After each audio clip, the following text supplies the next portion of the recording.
In a small village, there lived a kindly hermit named Mr. Danesh.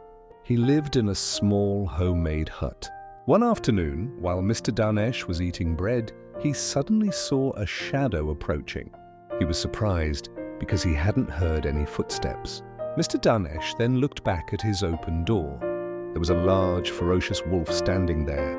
Its tongue was sticking out, its fangs were clearly visible.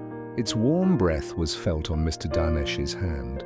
The fur on the wolf's back stood up menacingly, making Mr. Danesh shiver with fear.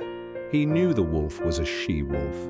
A she-wolf who had just given birth is even more ferocious than a male wolf.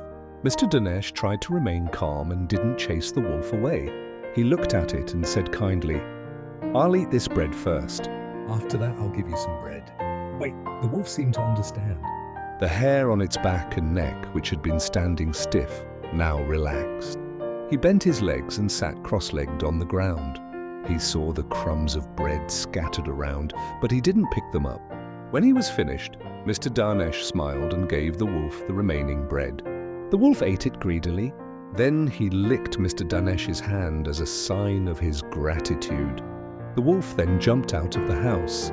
In an instant, he disappeared behind the dense trees in front of Mr. Danesh's house.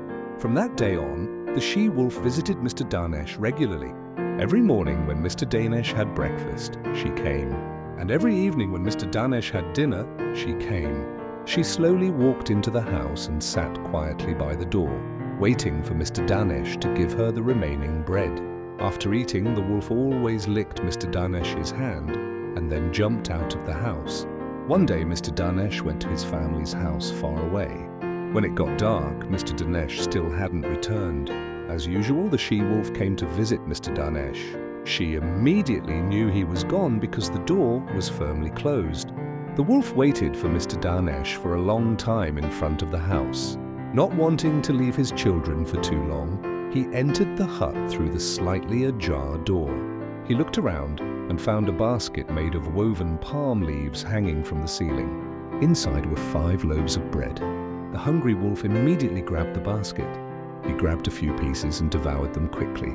After that, he ran home to his children. The next morning, when it was already light, Mr. Danesh returned home. He was shocked to find his basket torn apart. Only 4 loaves of bread remained inside. Near the door, there were many crumbs, and he wondered who the thief was. That day, the she-wolf didn't visit him, neither at breakfast nor at dinner. Days passed, but the wolf never returned. The hermit felt uneasy, eating without company, and he felt lonely. He wanted to see the wolf, he wanted to stroke its thick fur, but the wolf never appeared. On the 7th day, as the sun was just rising, the wolf came. Her body was thin and weak. She lowered her head, not daring to look at Mr. Danesh. Her tail hung limply. Mr. Danesh felt sorry for her. He approached her and gently stroked her head. Mr. Danesh lifted her head and said, "Welcome back, my friend." He then took 2 pieces of bread and gave them to the wolf. The wolf was delighted she ate the bread. After finishing, she licked the hermit's hand. From then on, the she-wolf never failed to visit Mr. Danesh twice a day, as before. She never stole again, even when Mr. Danesh was away and the house was empty. Mr. Danesh was pleased because the wolf realized her mistake, even though Mr. Danesh didn't scold her.